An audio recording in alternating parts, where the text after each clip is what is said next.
racing rides, people, and places. With your hosts, Brad Banshaw, Matt DeAndrea, and Aaron Hagar. New media for a new type of motorsport enthusiast.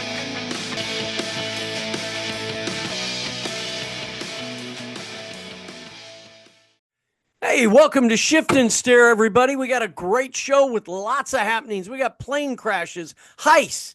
We have people going out of business again. We've got karma. We have F1. We got it all today. So welcome to the party, pals. How's it going, guys? Hey, hey, hey. Hello. Things are Man, there's so much going on. I'm breathless. I'm like, where do we start? Where do we start? Well, Matt's been on the case so much he never left his bedroom. Exactly. Yeah, we don't really post these videos, but Yes, we do now, actually. Oh, we do? All right. Yes, well, we then, do. I'm sitting here with the dogs, similarly to what Aaron's probably doing. But you know, the warehouse we had, there was a new owner and doubled the rent, and nobody wanted to stay. So there's this whole industrial complex, everybody was moving all their shit. Wow. Like two tenants. You know what? When you get a landlord like that, you know what you call him? Fucker. Yeah. Yeah, now you have to hit the explicit show button when you I do every time anyway. But yeah, there were some tenants there that have been there for 30 years and they weren't paying a lot anyway. But even some of the newer tenants like myself, they still they want to double the amount. And I'm just like, there's just no way. So it's not cool. We haven't really tried to get another place yet. It's been busy at the end of the year. Like we were supposed to be moving while we were at SEMA, and I was like trying to get it done before and some of it after. And anyway, now Can I ask you a question, Matt? Because I had an idea and I was wondering why you didn't think of it, which was, there's a lot of people living on the street anyway here in LA. And why not just find an empty lot and build your own building out of Bravago cans? You glue them together. It'd be so rad. It'd be Bravagoville. It might be the next step. Yeah, put a roll-up door on there. It'd get on the news. You'd probably get financing and everything. You can tell that this is the office that Tammy usually works from, because all these dogs all the dogs. That's Buster. They're like painted, like she painted that one, and the other ones they're all just cool. Buster. By the way, Buster is similar to Pesto. He snores and farts a lot. Oh, Pesto was snoring so bad last night. Brutal. Okay, let's start the show off with the news of things falling from the sky. Yeah. I am normally out at the NHRA World Finals every year, but this year I was over in Arizona, and I go to my social media to check the races, and they say they're delayed for 2 hours. Why? Because a plane crashed. Now, I got to say, all the years that I've been going out to the Pomona racetrack, and you see these helicopters and these planes, and they come in. If you've never been there, they're landing. And the drag strip, imagine the width of a 4-lane freeway. You have the drag strip, you have a fence, and then you have another 2-lane road, and then the end of the landing strip. So these planes aren't that high by the time they're going right over the grandstand area and right over the end of the drag strip. And I've often thought, what if one of those guys, misjudges or is too busy watching the race, or I even thought one time, what if somebody blew up their car at the big end and the supercharger went shooting up in the air and took it down, or something crazy. And it finally happened. A Piper single-engine plane with the pilot and 3 people crash landed in the pit area just shy of the track. Did you guys see all this? No, I didn't. Yeah. You didn't? Our friend Bill Wyndham, right? Our Yeah. mutual friend Bill Wyndham I think it almost hit his trailer, didn't it? He posted something. He said And, his was, yeah, he goes, yeah, man, it was close, but yeah, it Ron Capps landed on posted some dude's, it looked like an F-250 maybe, flattened it, and Wow. then it took the ride into into some like motorhomes and like that were over there towards the end of the track, and wiped them all out. And there were some injuries. Nobody was killed, thankfully. No one on the ground was injured. Um, Two Great. critically, and the rest pretty much walked away with minor injuries. But it did delay the finals for 2 hours while they got everything cleared up, which I think's amazing. Because usually when a plane crashes, they just say, "Hey, man, we got to quarantine this area off and figure out what happened." And so It they was got the a races delay, done. just enough of a delay for Tony Stewart to fly back and see his wife give birth to their baby boy, and then fly back because Leah had her baby that this past Wait, weekend. doesn't it make sense that it would happen on the day of the finals? I mean, it's like, what? Yeah. You Yeah, no, couldn't he wait? pulled it off. It's a heck of a story. He was wheels up, was there all night with her. They had the baby, wheels up again, flew back, got back in the car, got Rookie of the Year. Yep. Wow. Um, Before we get into more, let me tell you.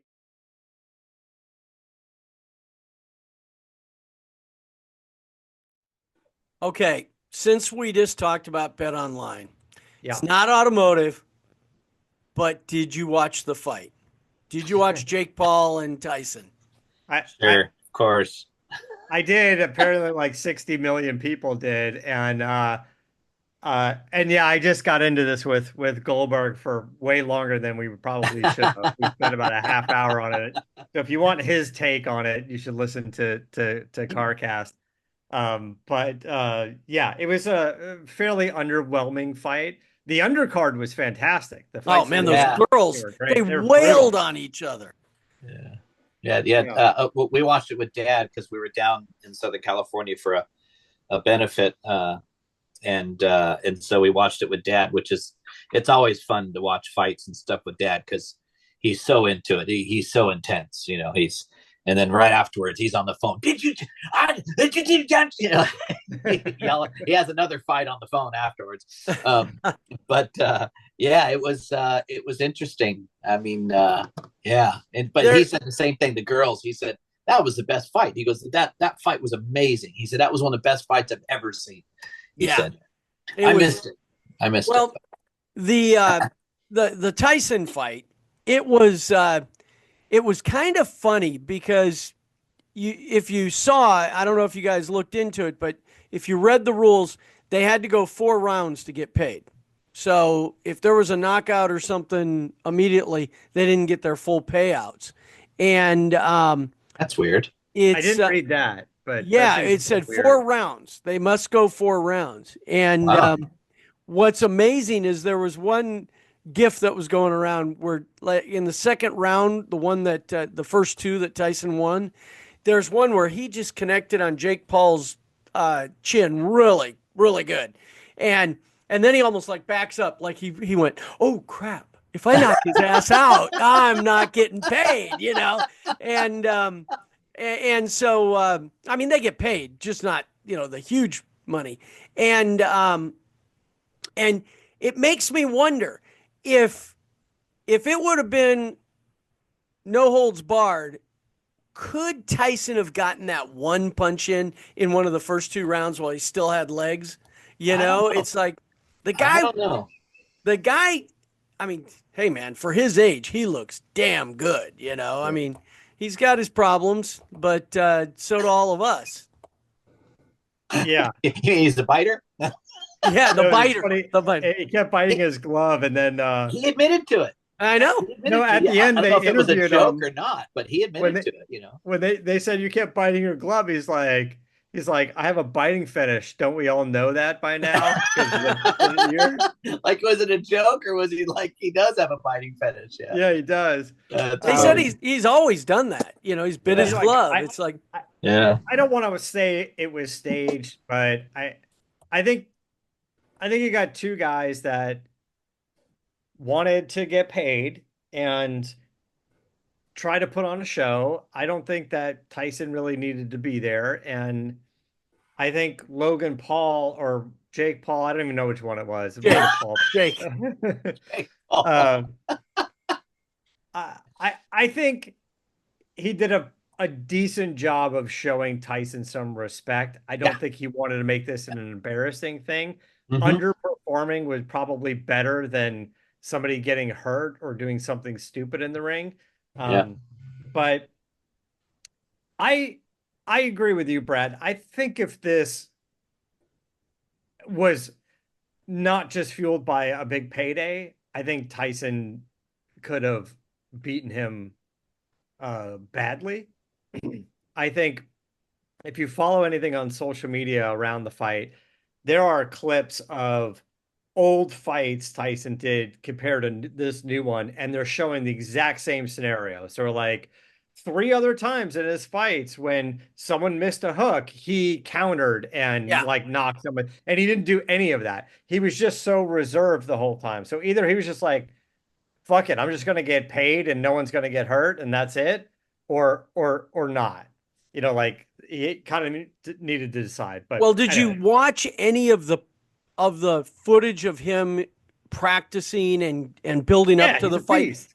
I mean, his speed was amazing. He had these combinations and all this stuff, and none of that was there in the fight. And so, you know, it makes you wonder, you know, because you'll know, like, if in 6 months they go, there could be a rematch. You know, I mean, it's like for 40 million, you know.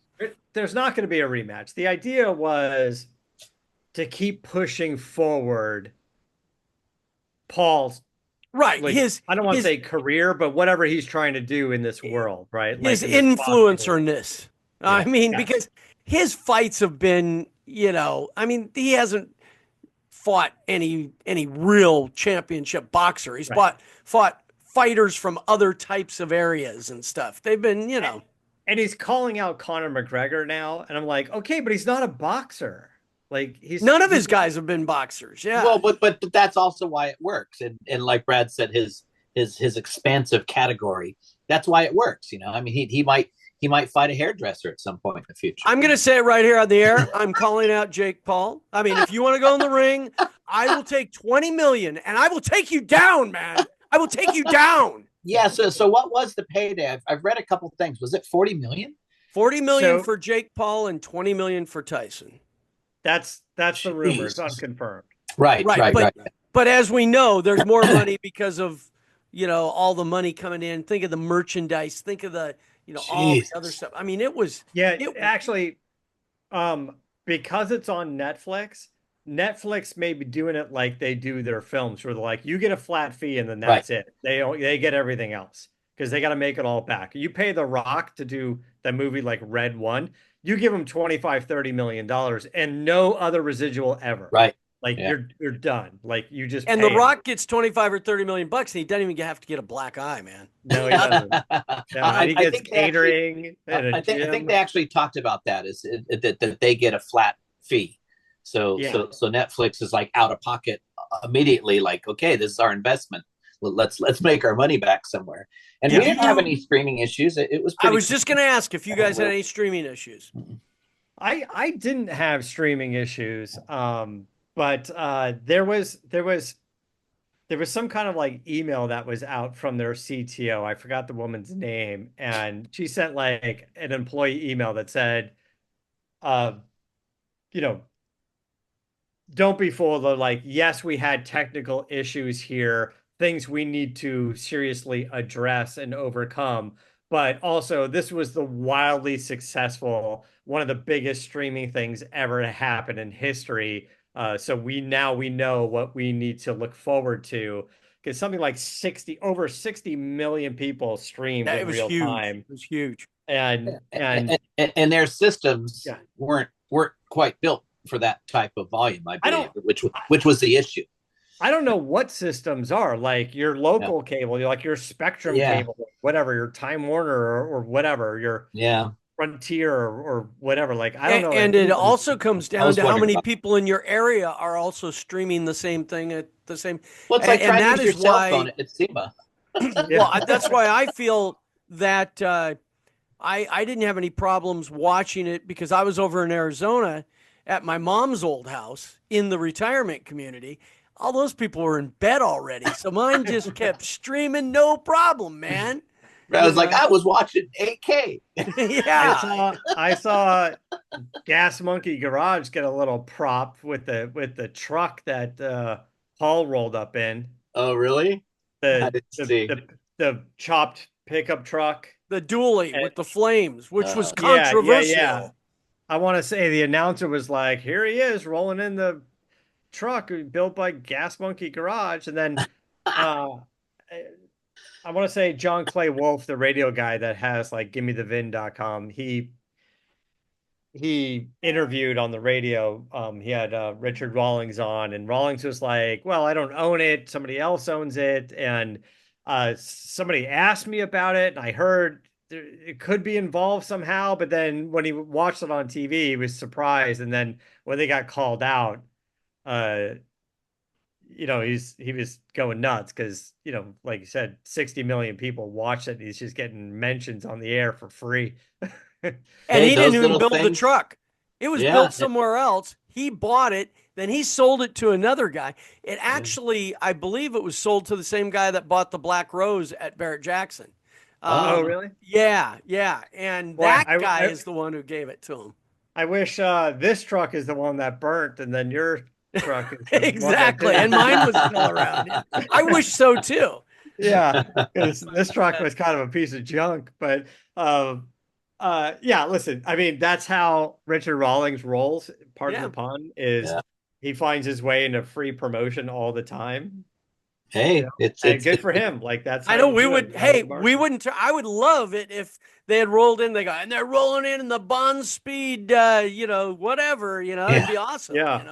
But, all right, and they're drinking. That's it. The next fight, they're rolling in the Bond Speed truck. There you go. They're drinking Bravago with Santos Tequila in it. Yeah. Oh, so let's talk about that. Yeah. Speaking of Bond Speed, Brad, I see that a Bond Speed camber. Yeah, on our way back from SoCal, we stopped in Tahoe to pick up the dog and bring him home. And I said, I brought all my watches down here. I'm going to grab my Bond Speed watch because it's still on my desk. Yes. So I grabbed my Bond Speed watch. Well, Brad, I have to give you some love on this because, when I bought this, I bought it just like as a buddy thing. Like, I should have one of Brad's watches, And I really didn't appreciate watches. 2 years ago, I think when we got it about 2 years ago, I didn't understand watches as well as I do now, and didn't appreciate the craftsmanship of watches as much as I do now. So I got to say, I just now took it out of the container, and I was looking it over, going, "Wow, like Brad, this is a really nice watch." Cool, thank you.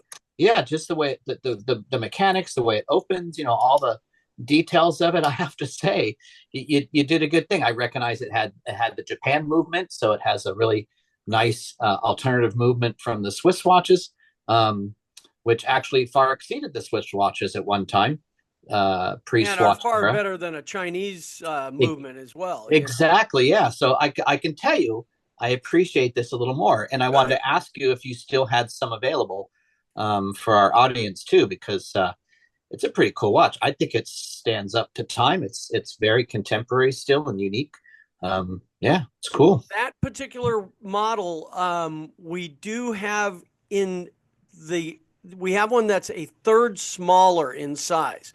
And it's what happened was we'd still offer that watch. We sold that watch so many. We sold tens of thousands of those, and the problem was our buddies over at Walmart bought the factory in China where they were made, and they said, "Oh, we can't make your watches anymore." Walmart bought us out, and we're going to make watches for them.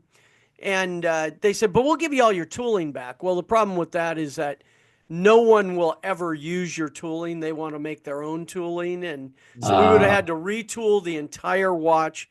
And we have a large amount. And last year, as a matter of fact, I got them out of the warehouse, put them up online, and we sold several hundred of them to people that were really happy. They're just a little smaller. I wear one almost every day. A lot of times I wear this Bond Speed watch, which is a different one. Well, that's what I wanted to ask you is if you had some other ones. Yeah, we've got this one in stock too. Well, this one's a great all-around banger watch. You know, you can. Yeah. It's rubber strap, carbon fiber dials, and these are real carbon fiber dials. They're carbon fiber wafers that we do. So yeah, thanks for asking. I'm glad you should get that out and wear it, man. I plan to. I'll have to put a battery in it. Matt has some Bond Speed watches, but he's got some of the higher ends that we don't have any longer, which were the stainless steel, right, Matt? That's what I was asking, is if you had higher the next one up. Yeah, I have the black one with the links on the band, and then I have one like a camber. Yeah, like what he has, a blue one.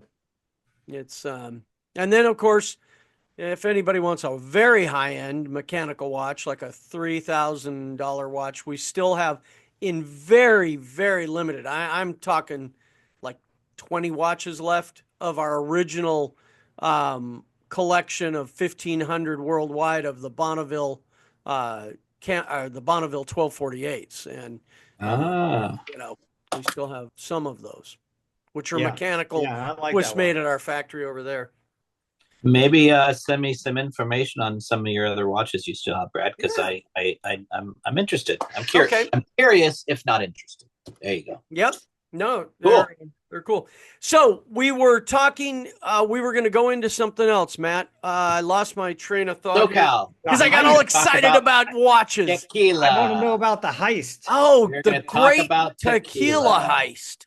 So last Friday, our two truckloads of tequila were coming out of Mexico into Texas and in Laredo, Texas, and they were hijacked. We're talking two trucks full of our tequila.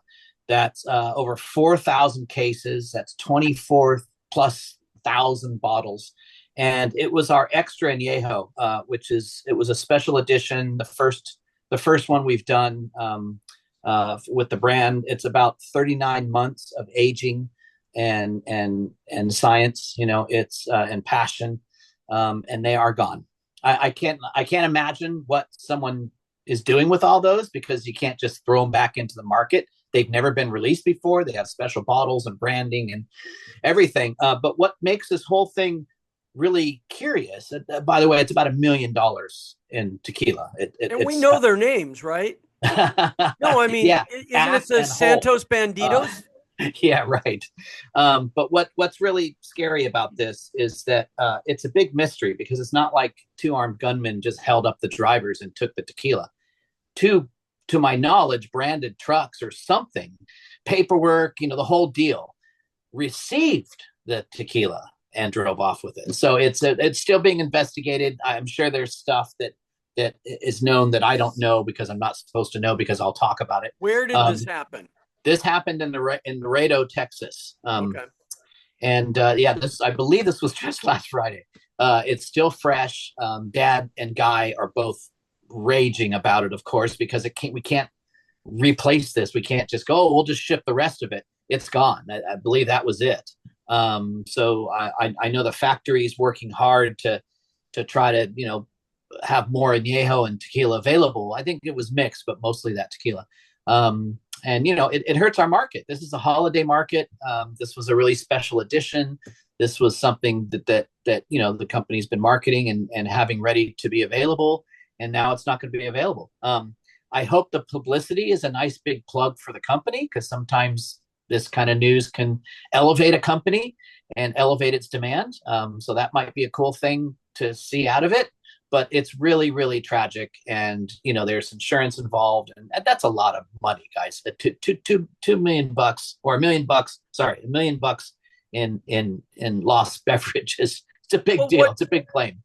what people forget is they go, oh, it was insured. Well, yeah, but all you do is get the money back for the lost product. But as you said, this time of year especially, that product would have gone in, people would have gifted it or used it at their get together, and then maybe that would have turned into 3 more sales later on, Yeah, So that's and where you plus, do. Well, but all the vendors and insurance, everybody. the Sorry, insurance covers your end, exactly. Yeah, but the retailers that were expecting that product don't get it. exactly. The customers who are buying it don't get it, Yep. but the retailers make money as well, and they're not getting it. There's Exactly. another $1 million or more of retail. Well, maybe you could right? replace that with Bravago. You could try. You know what's interesting though is yes, having been in the beverage industry a little while myself, is it's actually like this level of heist is uncommon, but losing product, if you will, is not uncommon. Not at all. Yeah. You go through so many different trucking companies and shipping companies, even a company like mine that is very, very small. You know, when we first made our product, all of a sudden there was a trucking strike and the truck driver just parked his truck, locked the door and walked away. And we couldn't find the truck for like a month. And then we had to back up another truck and cut the lock off and move all of the product. Like that kind of stuff is common. And then you can get 22 pallets on a semi truck and have it delivered someplace, and 20 pallets will arrive. Like someone will just swipe 2 pallets. Like a truck driver will open a door, sell it out the back, make a little extra cash. And there's not really a whole lot you're going to do because they're going to deny it. They're going to go, nothing ever happened. I don't know what you're talking about. It stopped here. It stopped there. It stopped everywhere. Like there's really just no accountability. So it's calculated losses. It is. It is. I'm not saying it's acceptable because, No. certainly for a small company like mine, I'm like, if I was expecting 22 pallets and 20 of them showed up, I'm like, how much money is that going to cost me? Yeah, and stuff breaks. You have breakage. You have a predictable amount of loss. But something like this, that's not a predicted loss. What's amazing is if the thieves want it, they're going to get it. I mean, Right. Just like this, we had an issue. That watch that you just held up and showed, the Bond Speed Camber, when we were bringing those in on a regular basis, they would land at LAX. They'd come in air freight, and we would have maybe 1 or 2 pallets. And in those pallets, they would be, plastic wrapped, and there'd be individual cases.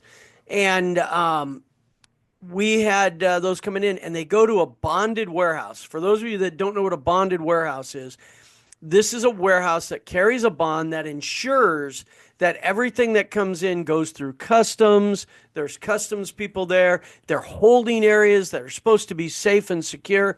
Well, we went to pick up our 2 pallets one time, and the pallet looked great.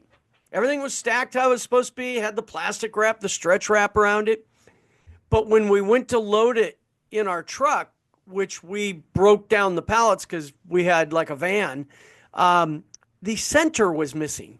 So like 4 cases out of every pallet were gone from the center, meaning someone had cut the plastic, taken it off, unstacked, taken all of them from the center, restacked them, and wrapped them in a bonded warehouse.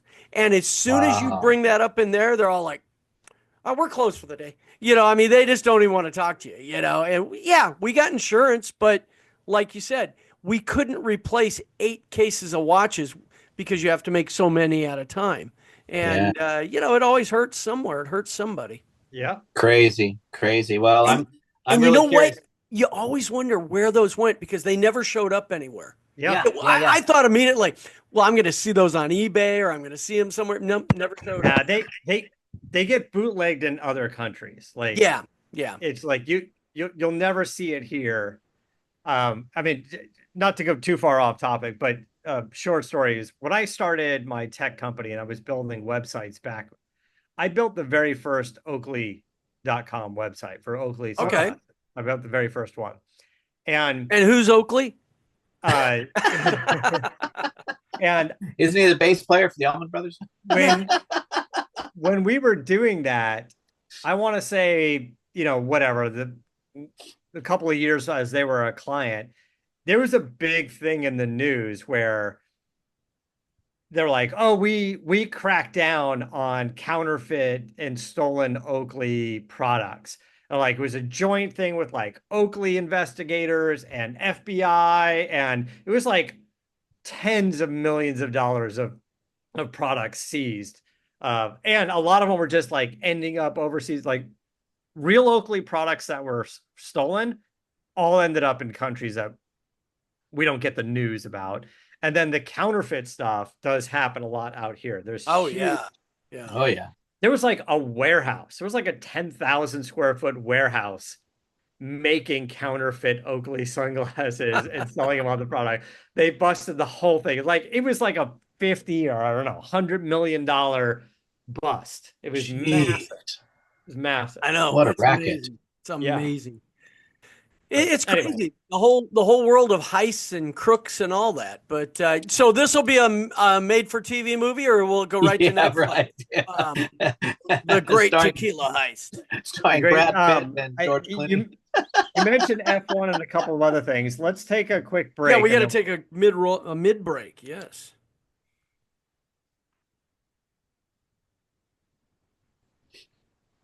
Okay, we're back. We're back. Hey, a lot of people have been talking about this. A lot of fans of shows like Roadkill and Faster with Newburn and Cotton and all their other shows. But the MotorTrend production studio has announced that it's ceasing operations this week. I'm sure you guys have seen this and read about it, and we saw our buddy, from Roadkill Nights. Did I just say Roadkill Nights? Roadkill. David Roadkill Freiberg. Nights. Where'd I come up with that, you guys? Roadkill Nights is the live show. Okay, that's what it is. Right. At the Dream Cruise, Woodward. Yeah. Dream. But he put out a video explaining that they've already filmed season 13 and it's in the can. So that will begin airing and you'll see that. But that's it. That's it. And have you guys been following this online, checking it out? No, I saw some stuff about it, but I've been in the car like all week, just driving and driving and driving. So I haven't read anything. But Well, Yeah, so MotorTrend Productions, which was the production company that MotorTrend had, that's what was shutting down. So producing Roadkill, we don't know if that's going to continue or not, but it seems like it's not going to. Mostly because, as Freiberger pointed out in social media, he's not fully up to speed on who owns all of the intellectual property and rights for it. But other shows that were on MotorTrend aren't necessarily gone. MotorTrend isn't necessarily gone. It's all part of that Discovery Warner Brothers acquisition. So I reached out to Courtney Hansen, and again, I got into this a little bit on CarCast as well. But she produces her own show. She brings in her own advertisers and then sells it to Warner Brothers, and Warner Brothers decides where they're going to put it. So her show, Ride of Your Life, for example, season 2 is airing now. Definitely check it out. But that's going to be on Discovery Plus and HBO Max and maybe ABC and whatever streaming platforms that Warner Brother owns. So kind of affects her less, but it does affect Roadkill because that was produced by MotorTrend Productions, their company. So that seems to be the issue. Right. We're not going to see them producing new shows because their production, the channel's not going away right now. We don't know what it holds for the future because it looks to me like what this is a business decision. We've talked about this big acquisition between Warner Brothers Discovery, and they're looking at low-hanging fruit. What's the least, where can we cut costs? And that's probably one of them that they're looking at. And, we'll see what happens. We'll see what happens. But I know that I saw Mike Cotton over in Arizona on Saturday, and I've known Mike forever. And he was telling me about what he was doing, and they had to get back and start filming again. So it did not. He was either really keeping it in his pocket, or, as most of the people said, they didn't even know till Sunday night when it kind of came out, so they kind of found out at the same time. But we'll see what happens. But fans of Roadkill, you never know. You never know in these situations. Some other network could pick them up too, because it was a really popular show. Somebody might come Yeah, very popular say, show. "Hey, we want to buy it from MotorTrend," or do something like that. And And with all the press that it's getting for being canceled, it does get people's attention and go, hey, sure, maybe we should reach out to MotorTrend and try to acquire that show. I mean, Willow Springs racetrack went up for sale and nobody cared, but as soon as it hit the interweb, yep. everybody was throwing in bids to buy it, which is funny because now nobody's ever heard of it again, and who knows I know. It's like it just what kind of happened. went away again. Yeah. Did somebody buy it? Is something happening? Like what's the plan here? I'm curious to know, but there was no end to that story, which makes it unsatisfying. Totally. Yeah, but we can announce that we're working on Roadside with the three of us, and it might be coming out here pretty soon. So Is that when you were in the that's- chain gang cleaning up freeways on the side of the road? Yeah. No, Matt, it's when you and I are changing his tires on his trailer. On his There trailer you on the go. way to There Arizona? you go. Or we're pushing one of your cars to get it off the road, There you go. And hopefully Matt doesn't get another BMW where we're pushing that one too, Yeah. We all have had our times. At least my Mini Coopers weigh 1,100 pounds. True, that's true. And your rat rod's about the same. So, hey, you were talking about how you didn't hear much about the racetrack and like that, but what about F1 in Vegas? It's like last year, it seemed like that is all you heard about. You turn on every news channel, you turn on morning radio, and everybody was talking about F1 in Vegas because it was the first year. And this year, last year, I got mailers, I got emails, I had people calling me. And this year, it just seems kind of quiet, like it's happening this weekend, and don't hear a lot about it. That's true. It's I haven't heard. I was just wondering, is it going on this year? Yeah, it happens. I looked it up to see when is the race coming up, because Dave Merrick put up a thing on our Man Seeks Adventure feed that he was over in Vegas with the F1 team and sent a little video and posted it. And I was like, oh, when is that race? And I go, oh, it's tomorrow is qualifying. Oh, it's tomorrow. Yeah. Yeah. Yeah. After SEMA, I was like, yeah, maybe we'll go to Vegas. Oh, that's right. It's F1 coming up. No, let's not. Now, Matt brought up the point earlier before the show that maybe they've sold out everything and they don't need to promo, but the Super Bowl sells out and they still use their PR machine and like that to. Yeah. Well, because we still want people to know about it and want to go, oh, sorry, you couldn't go. Reserve now. But that's to get people to watch it. I mean, I agree that I'm not seeing a lot of ads come across my way on watching the F1 race, but all of the ads I got on ticket sales and hotels and everything, if it's sold out, why would I get those ads? Why spend the money on those ads? But the Super Bowl's like, we want you to watch it. They want to be the most watched thing. They want to be the Tyson Paul fight. They want 60 million people watching it. Who doesn't? Which, by the way, that's the issue with Netflix, because they have an NFL contract, and like, if you can't handle one little fight, how are you going to handle NFL? Yeah. Well, true. it's true. And and when they're giving away seats, I'm sure it's sold out, because I got the thing on my email today that you could buy a grandstand seat for $7,500. So when it's so inexpensive to go watch, why not buy a ticket and go, Yeah, I'm not. What's $7,500 to get a grandstand seat? Yeah, that's crazy. That's crazy. I wanted to mention something too. When we were in LA, in Southern California, we were kind of in the beach cities, right? Dad's like Huntington Beach area, and I was surprised. I saw a lot of Lucid electric cars, like a lot. A billion Teslas, but a lot of Rivians, a lot of the Hummers. I saw a lot of the Hummers down there, but I was really surprised that I saw so many Lucids, and I don't think it was just one model. Are there two models of those out? No, there's one model of the Lucid Air, but there's a couple of variations of the Air. Okay. So you're going to see different wheels and things like that. Yeah. Long range and shorter range, but they've been pushing aggressive lease rates Yeah, really good. Ah, And they're trying to get people into those cars. They're just trying to get as much revenue as possible to keep things in motion, yeah. Well, and so, it's an interesting car. It's one of the cars that uh, I think has probably improved the most by just over-the-air updates. huh. I think they released it early.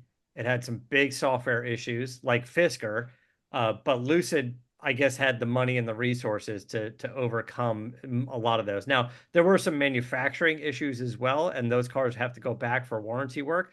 But talking to Edmunds.com and their Lucid, they're like so many over-the-air updates, and it went from barely being able to get in the car and have the doors open to, so many things being fixed. So they are one of the ones that seem to be getting it right, getting Huh. closer to getting it right. So Oh, yeah, that's super cool. aggressive lease rates, and I think it's is is doing well for them as well as can be. We'll see.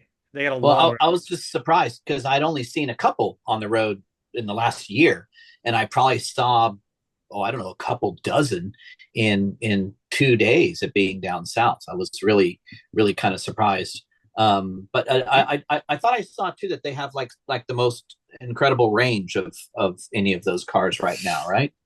Don't they They have like they do. They range? have one that's like over 400 miles, but I want to say Mercedes has one that's kind of close to that as well. But you got to go to the Edmunds U-Drag videos. They took the Lucid Air Sapphire out. This is the $250,000 version, quad motor, Wow. well over 1,000 horsepower, and they drag raced Tesla Plaid, Model S Plaid, and Porsche Taycan GT, and the Lucid is just a beast. I don't quote me on it, but I think it was under 0 to 60 or 0 to 60 in under 2 seconds, Wow. which is so incredibly fast.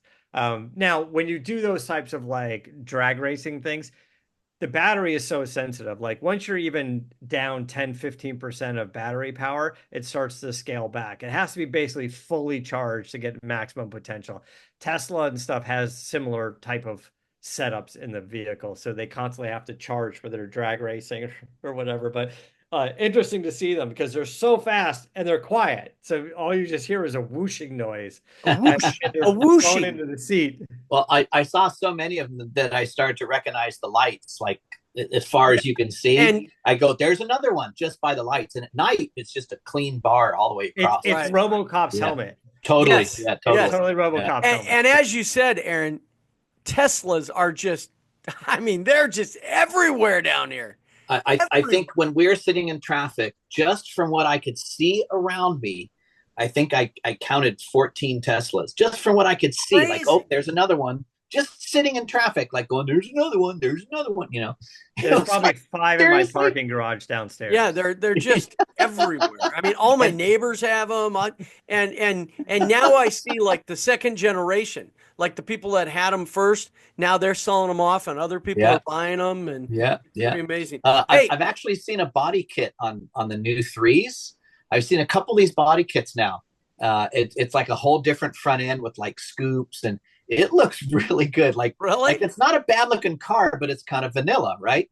So I saw one with a spoiler on the back, and it had, it was lowered, had the wheels all the way out to the edge of the fenders, and it had a little skirt on it, right? I didn't see the back end, but I could see the kind of a ducktail from the front end. Yeah. And I didn't take a picture of it. I should have, but the front end was really good looking. I mean, it was a whole new bottom. No section. induction hood scoops though, huh? No, but it had like all the louvers and all the big, big gaping holes that like a lot of the supercars have now.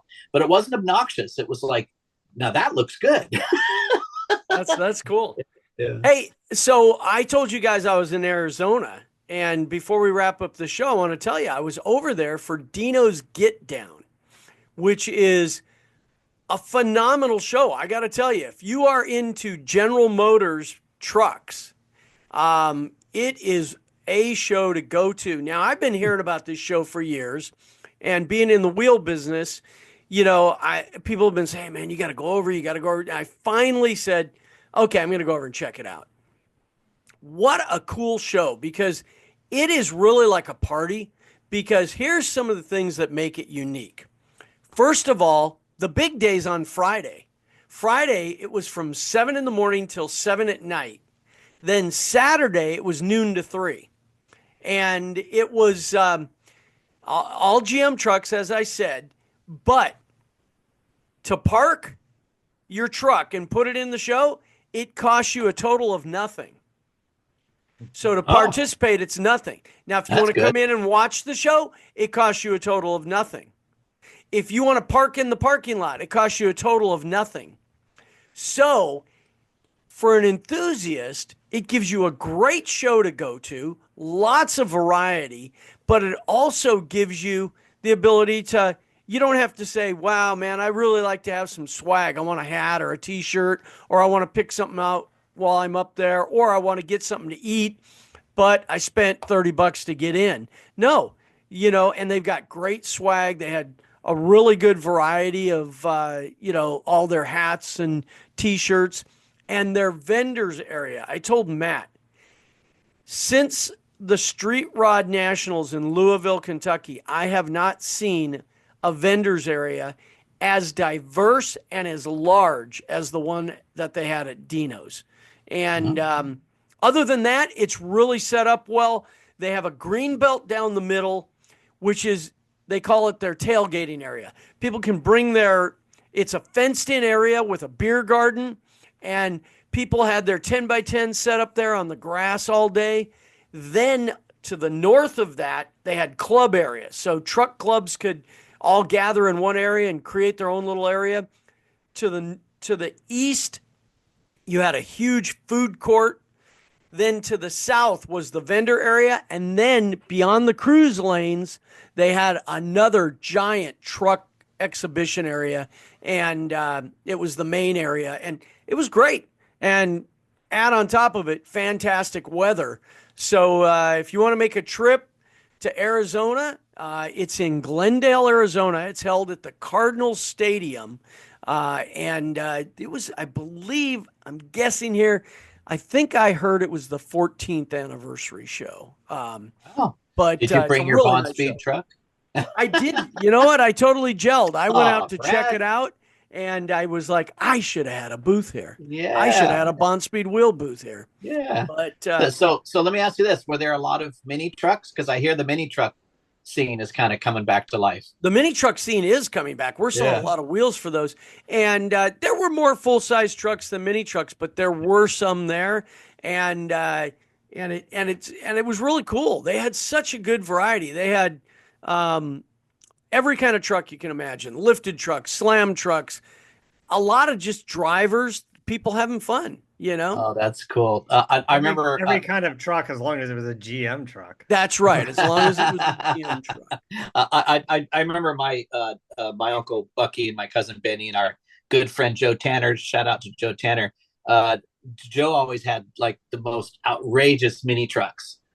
Totally. I think in the early 90s, right? Late 80s, early 90s. 80s and 90s, yeah. Yeah. But he would have the kind with the bed, the dancing bed. Yeah, and it's like dancing bed, and the scissor doors and all the crazy stuff. He had all that, and he always painted them Red Rocker red because he worked at our bicycle store and with Bucky and Benny, and they always would be themed with Dad. And I don't know if Dad sponsored him a little bit or something, but he always had Dad's branding, Red Rocker, and all the stuff on there. Awesome. But I remember like it was a thing, man. Like they used to really dump some money into that stuff. Have all the tanks chromed for the hydraulics and and everything, a whole undercarriage. The frames were fully done. I mean, it was a body off frame deal. It was really bagged and this was before all that stuff was as popular as it is now. It was like a real subculture. Oh, mini trucks were the thing, man. I mean, you either had them slammed or raised. Remember the little Toyotas with the big 33-inch monster motors on them? My buddy drove one of those in Monterey. Yeah. The first gen Toyota trucks with 40s on them or something insane. And they handled so bad. Oh, and they bounced because they were short. So you were just driving up and down, up and down. It looked like a right. Remember the toy, the Stomper 4x4? Yes. Everybody tried to make the Stomper trucks. Stomper trucks. All right. Well, you guys got anything else? Yeah, that's it. A little reminiscent. All right. Well, Cool. hey, I want to invite everyone to check out. Just go to YouTube and search Brad Fanshaw, and I've been dumping a lot of content on there. I kind of created a new YouTube channel for all of our stuff. There's some Man Seeks Adventure videos on there. There's some old shift and steer, some stuff that over the years we filmed and it never was used because, like on Instagram, you can only put a snippet up. So I'm trying to collect some of that and just put it in one area where everybody can find everything from all our different shows. So go there, check it out, subscribe, give it a like, and you know what? We'll be back next week. But do you guys have anything? Promote Bravago, promote findthetequila.com Yeah. or anything like that? Well, yeah, find Santo, because I think there's a $10,000 reward right now for information leading to the culprits. What was the character they used to have back in the early 90s? Find Waldo. So it's Find Santos. That's Where's Waldo? Where's Waldo? Where's Santos? Where's Waldo? Yeah. It's Santo, Brad. There's no S. It's Santo. I could have sworn there was an S on there. Are you sure? Because the sure. bottle I bought said That Santos. was stolen as well. What? It's like one of those fake accounts. There's now Santos on the market. No, it's like, is it Berenstain Bears? Is it the Berenstain Bears? Or Yeah. just Berenstain Bears? You know, maybe we're coming into the Mandela effect. Yeah. That's right. Well, I thought it was the Mandalorian effect. All right, we'll be back This is next the week way. with another Shifting Steers. And and that's a promise, not a threat. Thanks, everybody.